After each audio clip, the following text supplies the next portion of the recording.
Om Tat Sat.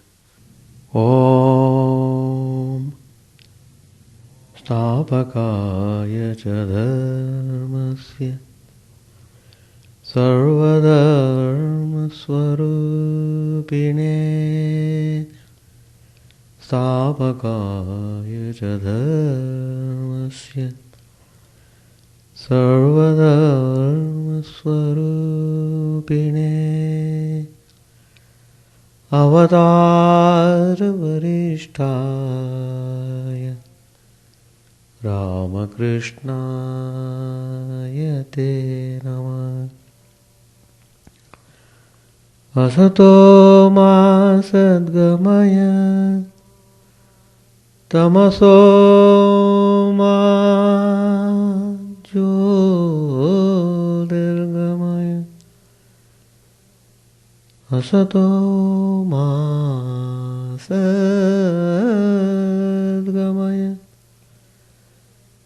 Tamaso ma jyotirgamaya Mrityorma mritangamaya. Om Shanti Shanti Shanti. Let us bow to Sri Ramakrishna, the embodiment of all religions, the Supreme God incarnate. Let us pray to Him to lead us from unreal to the real, to lead us from darkness of ignorance to the light of knowledge, to lead us from death to immortality. Sri Ramakrishna has responded well to our prayers through his teachings. He has shown the way how to discriminate between real and unreal, how to apply our reasoning. He has dispelled the darkness of ignorance by lighting the lamp of knowledge, and he is leading us towards immortality. And he is answering all our prayers through his practical, spiritual instructions.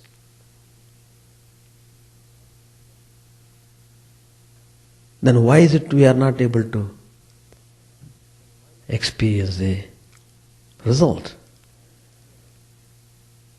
Why we are not able to discriminate properly what is real and what is unreal?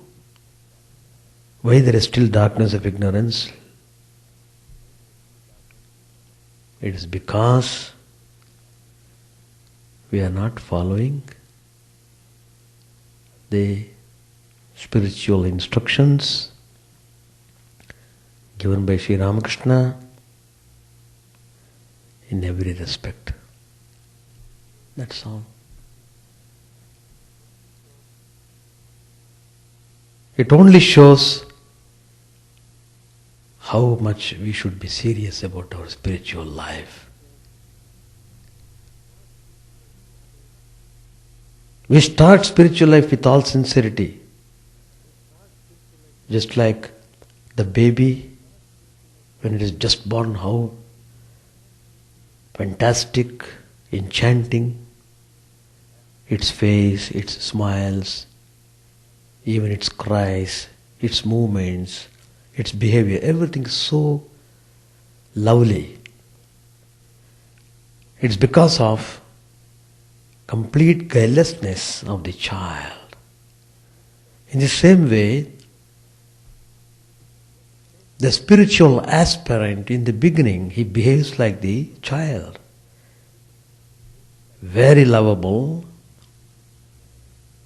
and he feels immense peace and joy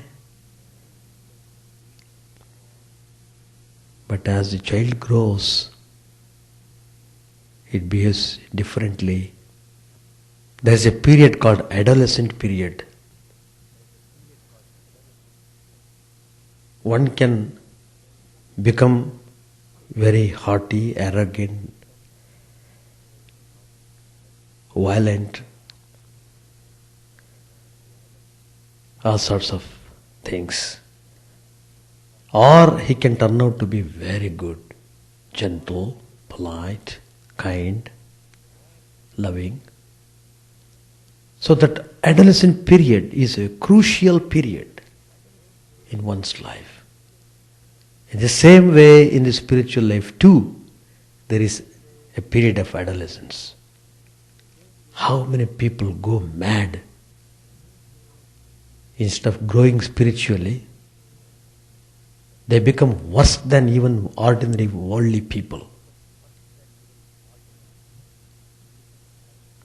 Full of ego, full of anger, full of jealousy, full of hatred, tension, irritation. Horrible. So, one becomes spiritually crippled if the person is not very alert and careful about the spiritual life.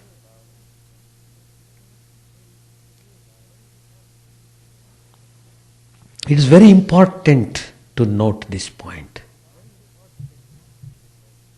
We start with spiritual aspirations, but end up in a different way. We should not do that way. It only shows we have to fight very hard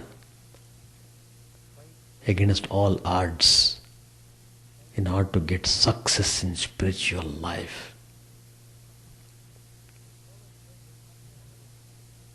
We should never try to harbor our own ego, our own angularities making more and more prominent, yielding to that lower nature of the mind, discarding all spiritual values and traditions and training. What sort of spiritual life is that?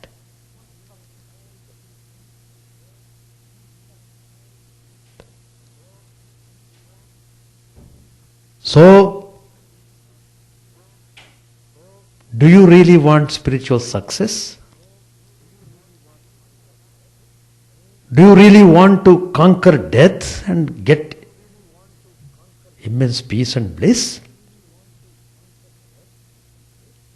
Then you have to work hard. You have to struggle very hard.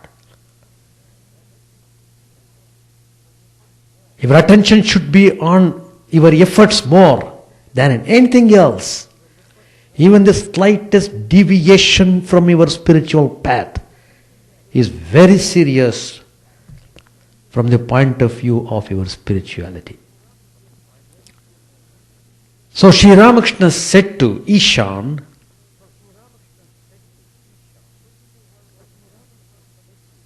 live in the world like an ant.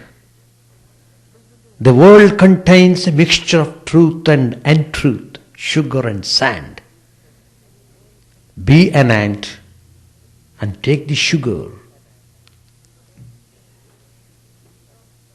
Again, Sri Ramakrishna compares the world as a mixture of milk and water.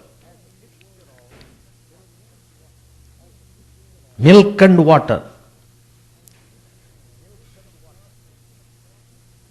The bliss of God consciousness and the pleasure of sense enjoyment.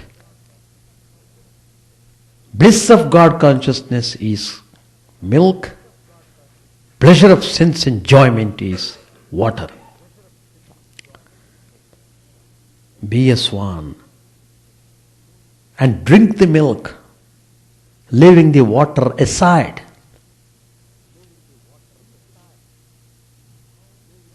Sri Ramakrishna, how wonderfully trying to give us practical instructions in a very different way. If we follow them, why not we get illumination? Why not? Live in the world like a waterfowl. The water clings to the bird, but the bird shakes off. Live in the world like a mud fish. The fish lives in the mud, but its skin is always bright and shining. Again, Sri Ramakrishna tells you, what is this world? It is a mixture of truth and make-believe. Discard the make-believe and take the truth. That's why you are a human being. If you are not discriminating properly, that only shows you are not behaving like a human being. Anyway, if you have to have spiritual success, if you want to totally transform your life into one of spirituality, live in the world, but keep the picture steady on your head. That is to say, keep the mind firmly on God. If you keep the mind on God and do the activities, you will not get irritated. You will not become jealous. You will not create any vengeance against anybody. He once said to the army men, do your duty in the world, but remember that the pestle of death will sometime smash your head. Be alert about it. What a fine teaching. We are not alert. We are so careless.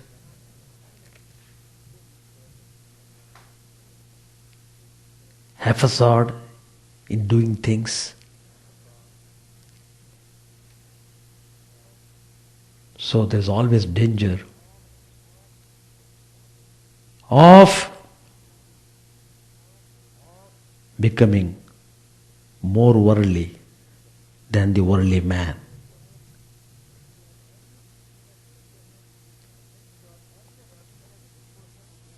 If you are earnest in your efforts to move Godward, you should know how to harmonize the worldly and spiritual interests.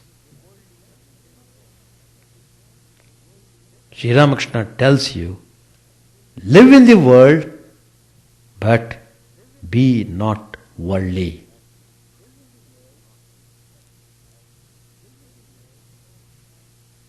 There is a saying, make the frog dance before the snake, but let not the snake swallow the frog. All these are words of Sri Ramakrishna. How he is pinpointing all our defects, all our drawbacks and weaknesses. Still we are not opening our eyes properly. We are too dull, too inactive, too stupid. So there is frustration. So there is slip. So there is fall in the spiritual life. A boat may stay in the water, but water shouldn't stay in the boat. An aspirant may live in the world, but the world should not live within him.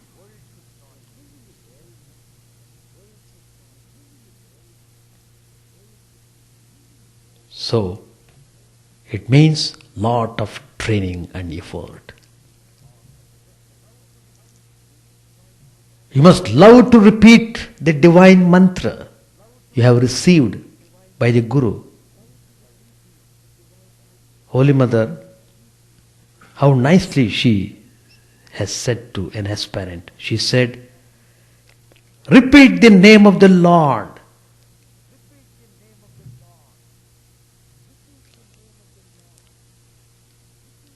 As soon as we say repeat the name, immediately the disciple is anxious to know how much time should we have to repeat Swamiji.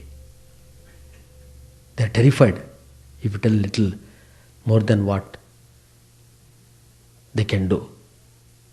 Even repeating 108 times is a big task.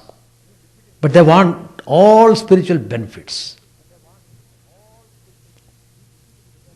Here Mother is telling, Holy Mother is telling, whose whole life was amidst tremendous household activities. Yet how Mother never missed a day without repeating the divine name of the Lord. So when she says, she is telling the thing to be done. It is not for simply telling. I tell you do whatever best you can. No compromise here. If you want spiritual result, be ready to sacrifice compromises. The moment you give reason, according to my way of evaluation, you are disqualified. Even though you give valid reason. I don't want reason. So Mother is telling, you must love to repeat the divine mantra. Repeat the name of the Lord ceaselessly. How? Like the tickling of that watch. She pointed out a watch there. See how it makes tick, tick, tick, non-stop. Like that you must keep on repeating the name of God. Then only you will develop love towards Him. Always keep to yourself. Don't be inquisitive about others. Gradually increase the period of meditation and prayer and read the teachings of Sri Ramakrishna. Reading of Sri Ramakrishna is practicing Sri Ramakrishna. Reading is a practice. Reading with wholehearted devotion.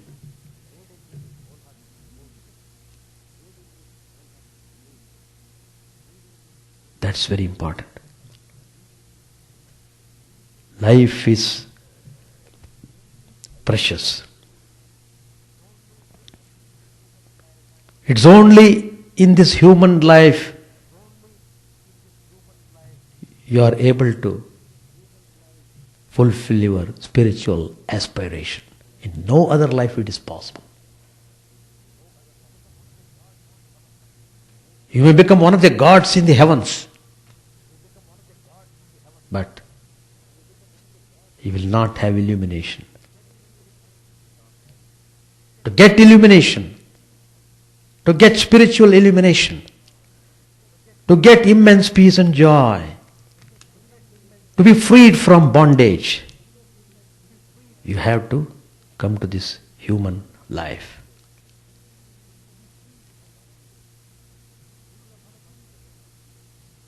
Durlabham Manushya Janmam, Shankaracharya says in the Vivekananda. It's very difficult to get human birth. Having got it, if you don't use it towards fulfilling spiritual aspiration, it's most unfortunate thing. It is the greatest tragedy in your life. Because of that tragedy, you always suffer. Not able to get out of it. Life is precious. What is the world? World is full of traps. Trap. Are you aware of that? Every moment you are under the danger of being trapped by the world. Even you may be in the chapel, you may be in the ashram. Even then, you might be trapped by the world. So, what needs to be done? You will have to be a hero. Not telling, oh, I am like this. I have not become spiritually strong. I have got my ego. Why do you talk? If you have got ego, why do you come here?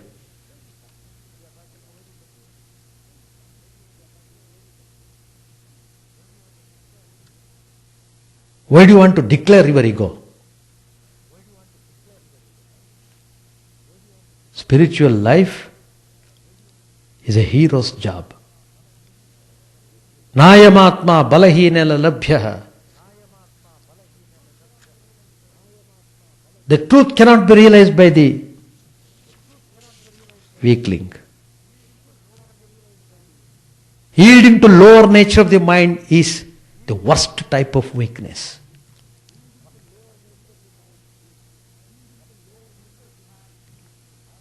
The most difficult task is to handle your own weaknesses. You must handle them. You must try to get over them. You need to become strong. Let it take many more lives, doesn't matter.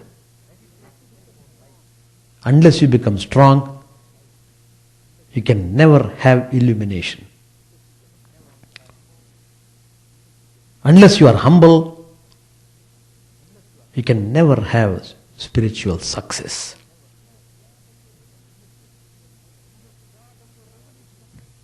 It is a job of the revolutionary, for it really means inner revolution.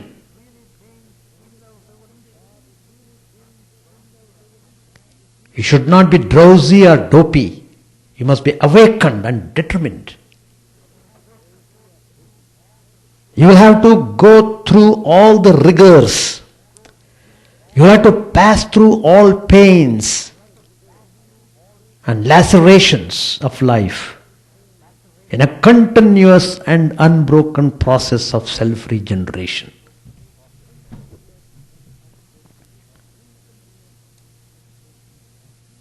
Our mind is like a computer. A computer can function only with what you feed it. It can manipulate the feed in a baffling variety of ways. But it cannot of itself get the feed.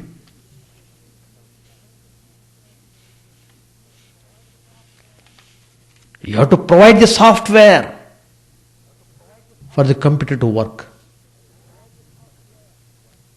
So, the grace of the mind depends very much on what we feed it with. Unless we feed it wholesome, unless we feed the mind with holy thoughts, we can't expect its grace. You can't expect manah-prasada. Lord Krishna says in the Gita, manah-prasada, grace of the mind.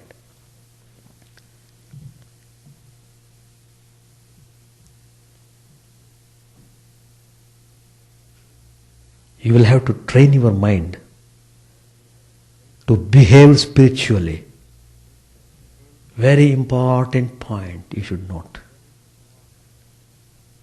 As soon as you wake up from your bed, immediately feed the mind with the thought, I must behave spiritually.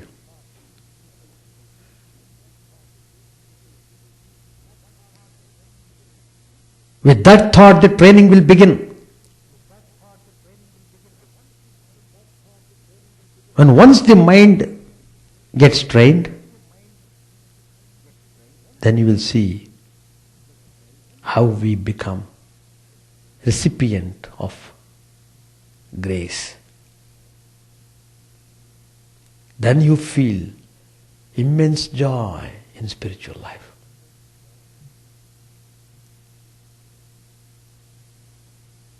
We have to follow all these instructions of Sri Ramakrishna implicitly. All the time being aware of your spiritual aspiration. Then it is possible to discriminate what is real, what is unreal, to reject what is unreal, to develop renunciation, to get rid of all worldliness from the mind. Then you will have a real hankering after God. You will really weep for God, as Sri Ramakrishna used to weep. A day is gone. Mother did not reveal. One day is gone. This day is gone. He has shown the way.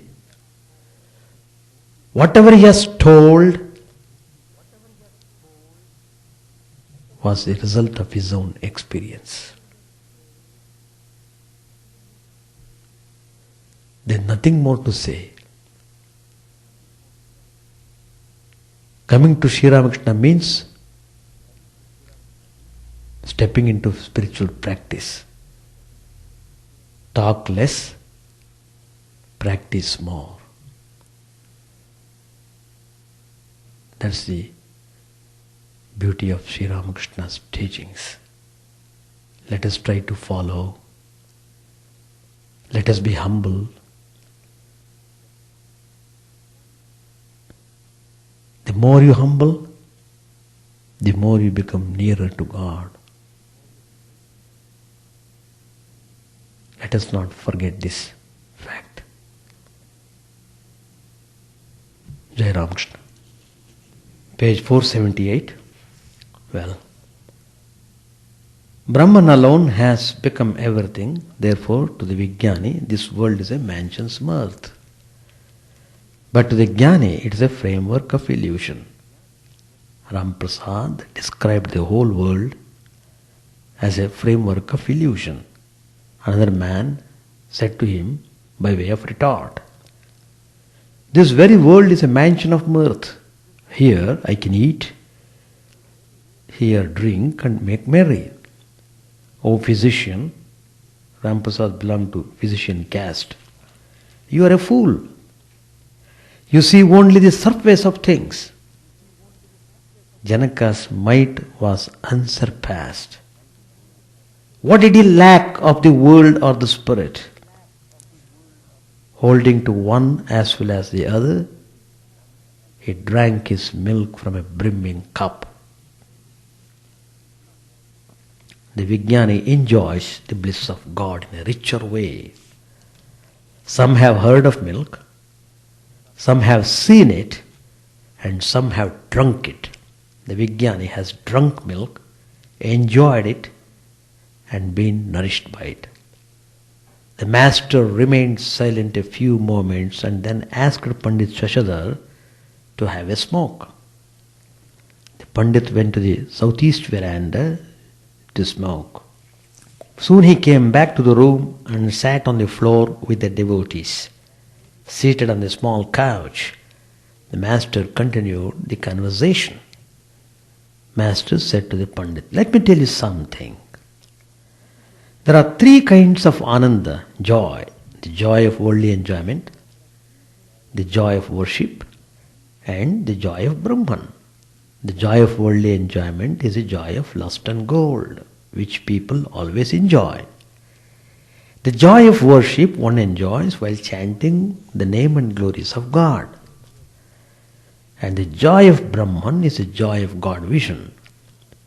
After experiencing the joy of God vision, the rishis of olden times went beyond all rules and conventions. Chaitanya Deva used to experience three spiritual states, the inmost, the semi-conscious and the conscious. In the inmost state, he would see God and go into samadhi. He would be in the state of Jada Samadhi.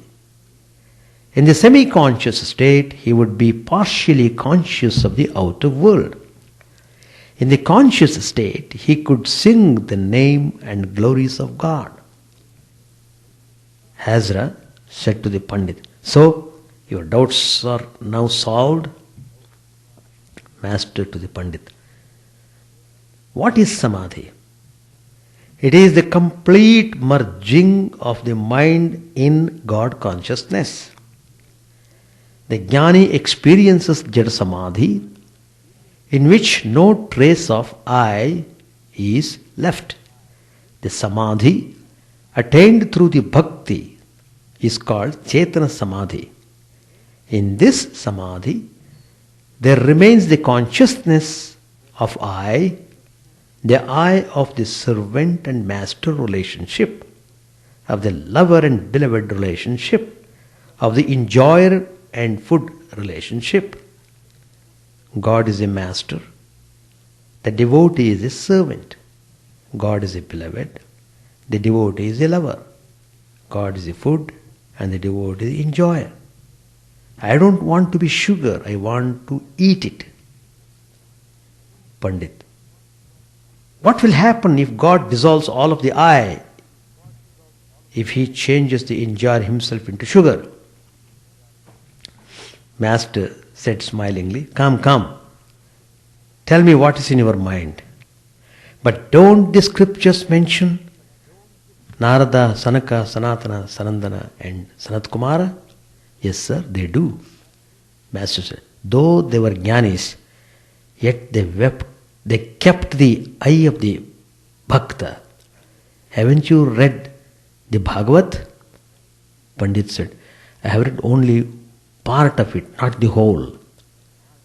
Master said, "Pray to God. He is full of compassion.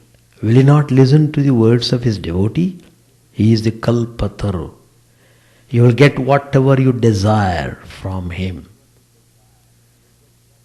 Pandit said, "I haven't thought deeply about these things before, but now I understand." Master, God keeps a little of I in his devotee even after giving him the knowledge of Brahman. That is, that I is the eye of the devotee, the eye of the jnani. Through that I, the devotee, enjoys the infinite play of God. The pestle. The story is told in the Mahabharata of how the relatives of Krishna quarrelled over a fragment of a pestle and exterminated themselves by fighting with one another. The pestle was almost worn out with rubbing. Only a little was left. That fell into the underbush and brought about the destruction of the lunar rays, the rays of the Yadus. The Vijnani retains the eye of the devotee, the eye of the Jnani, in order to taste the bliss of God and teach people. The rishis of old had timid natures. They were easily frightened. Do you know their attitude? It was this: let me somehow get my own salvation. Who cares for others? A hollow piece of driftwood somehow manages to float, but it sinks if even a bird sits on it.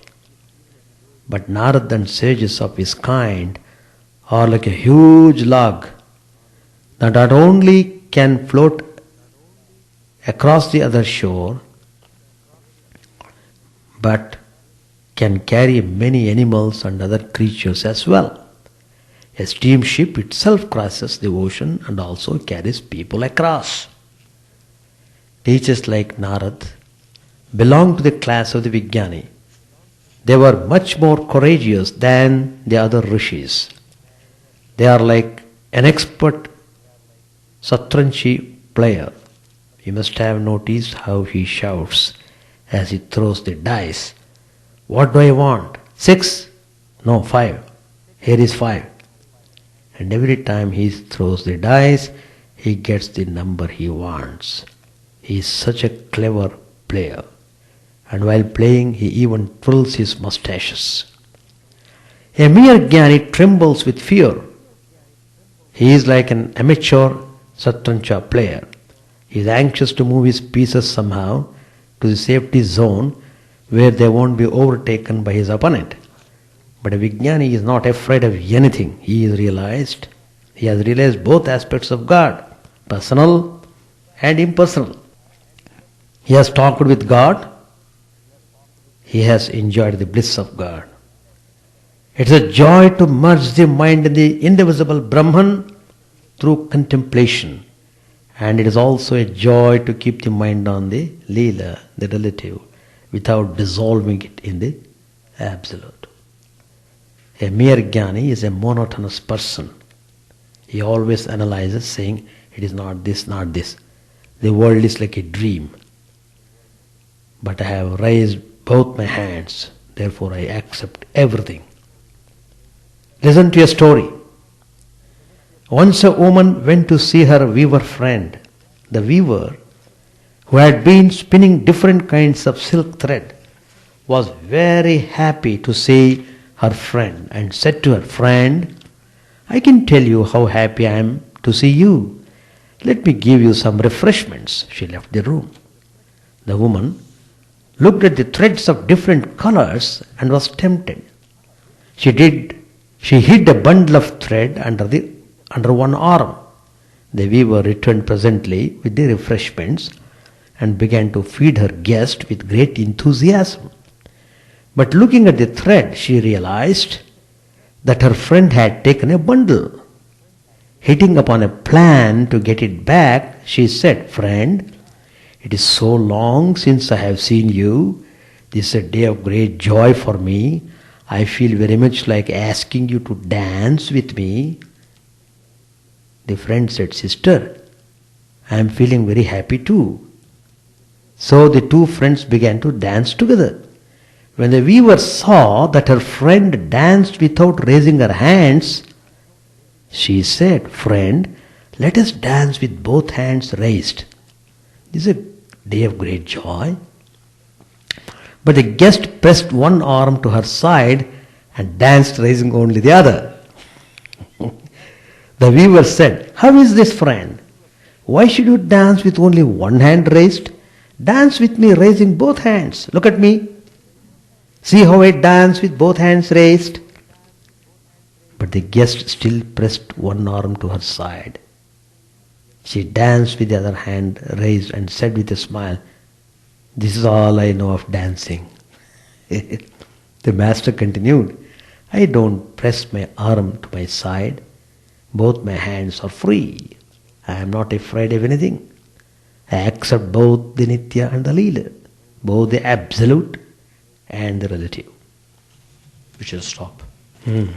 Questions? Only when you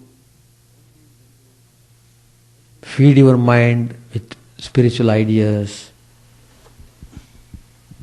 and try to practice them sincerely, then only your real life has begun. Till then, it's only a fake life, fake, F-A-K-E. Because you're not living a real life in the real sense of the term, so you are suffering. So you are suffering. So suffering is because of our distraction. Because our mind has gone away from God, so we are suffering. we are clinging on to the unreal things, so we are suffering.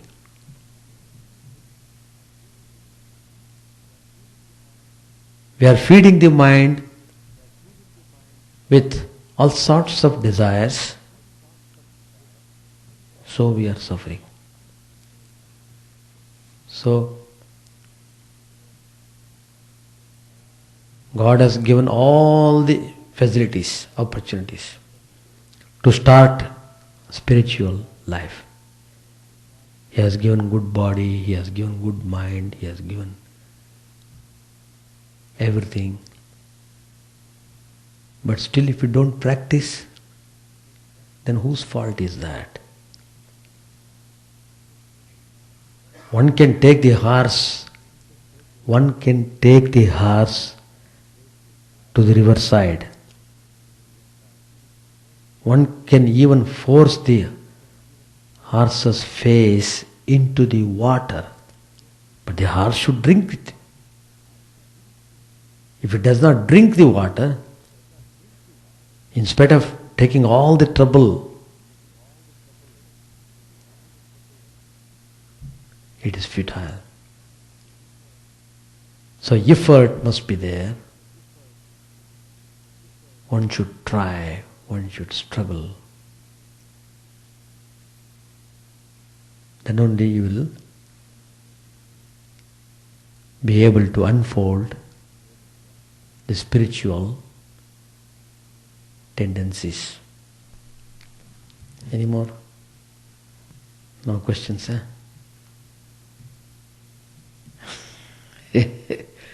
All right, we shall conclude. Chant the name of the Lord and His glory unceasingly, that the mirror of the heart may be wiped clean and quench that mighty forest fire, worldly lust, raging furiously within. O name, stream down in moonlight on the lotus heart, opening its curve to knowledge of thyself. O self, drowned deep in the waves of His bliss, tasting His nectar at every step, bathing in His name, that bath for weary souls. Various are thy names, O Lord, in each and every name thy power resides. No times are set, no rites are needful for chanting of thy name. So vast is thy mercy, how huge then is my wretchedness, who finds in this empty life and heart no devotion to thy name. O my mind, be humbler than a blade of grass, be patient and forbearing like a tree, take no honor to thyself, give honor to all, chant unceasingly the name of the Lord. O Lord and soul of the universe, mine is no prayer for wealth or retinue, the playthings of lust or the toys of fame. As many times as they may be reborn, grant me, O Lord, a steadfast love for Thee. A drowning man in this world's fearful ocean is Thy servant, O sweet one. In Thy mercy consider him as dust beneath Thy feet. Ah, how I long for the day when an instant separation from Thee, O Lord, will be as 1,000 years, when my heart burns away with its desire, and the world without Thee is a heartless void. Prostrated Thy feet let me be an unwavering devotion, neither imploring the embrace of Thine arms, nor bewailing the withdrawal of Thy presence, though it tears my soul asunder. O Thou who stillest the hearts of Thy devotees, do with me what Thou wilt, for Thou art my heart's beloved, Thou and Thou alone. O Lord, lead us from the unreal to the real, lead us from darkness to light, and lead us from death to immortality. May all be free from dangers, may all realize what is good, may all be actuated by noble thoughts, may all rejoice everywhere. May all be happy, may all be free from disease, may all realize what is good, may none be subject to misery. May the wicked become virtuous, may the virtuous attain tranquility, may the tranquil be free from bonds, may the freed make others free.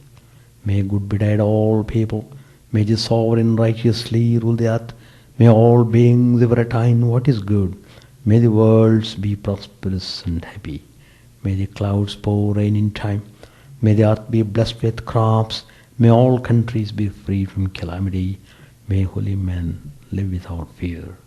May the Lord, the destroyer of sins, the presiding deity of all sacred works, be satisfied.